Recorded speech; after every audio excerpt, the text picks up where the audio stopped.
നമ്മൾ കണ്ടതാണല്ലോ SFIയുടെ വലിയ സമരം VC മോഹനൻ കുന്നുമ്മലിന്റെയും ചാൻസലറുടെയും ഈ സംഘപരിവാർ വൽക്കരണത്തിനെതിരെ.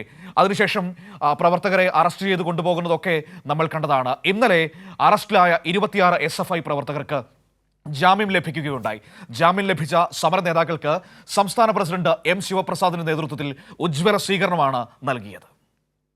VC മോഹൻ കുന്നുമ്മലിന്റെ ജനാധിപത്യ വിരുദ്ധ നടപടികൾക്കെതിരെ ശക്തമായി പ്രതിഷേധിച്ചതിന്റെ പേരിലാണ് SFI പ്രവർത്തകരെ പോലീസ് അറസ്റ്റ് ചെയ്തത്. സംസ്ഥാന സെക്രട്ടറി PS സഞ്ജീവനെ ഉൾപ്പെടെ പോലീസ് അറസ്റ്റ് ചെയ്തിരുന്നു. 6 ദിവസം ജയിലിൽ കഴിഞ്ഞ് പുറത്തിറങ്ങിയ സമര നേതാക്കൾക്ക് ഉജ്ജ്വലമായ സ്വീകരണമാണ് പ്രവർത്തകരുമണികളും ഒരുക്കിയത്.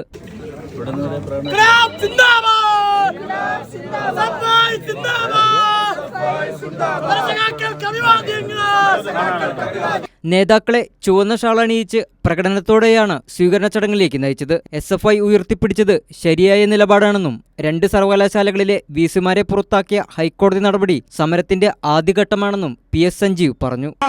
ആ സമരത്തിന്റെ ഭാഗമായി ഞങ്ങൾ മുന്നോട്ട് വെച്ച ഓരോ ആവശ്യവും ശരിയാണെന്ന് തെളിയിക്കുന്ന നിമിഷത്തിലാണ് ഞാനും നിങ്ങളും കൂടെ ഒത്തുകൂടിയിരിക്കുന്നത്. ഇതാ കേരളത്തിൽ 2 VCമാരെ ഈ നിമിഷം പുറത്താക്കിക്കൊണ്ടുള്ള ഉത്തരവാണ് കോടതി പ്രസ്താവിച്ചിരിക്കുന്നത്. ഈ സമരവും ഞങ്ങൾ വിജയിപ്പിക്കും. അതിന്റെ ഏറ്റവും ആദ്യപടി ഞങ്ങളിതാ 2 സർവകലാശാല VCമാരെ നിയമത്തിന്റെ കുരുക്ക് മാത്രമല്ല ശരിയുടെ നിലപാട് ഉയർത്തിപ്പിടിച്ചുകൊണ്ട് പുറത്താക്കിയിരിക്കുകയാണ്. ഈ സ്വീകരണ ചടങ്ങിൽ AA റഹീം MP, CPIM തിരുവനന്തപുരം ജില്ലാ സെക്രട്ടറി V ജോയ് MLA തുടങ്ങിയവർ പങ്കെടുത്തു. കൈരളി ന്യൂസ്, തിരുവനന്തപുരം.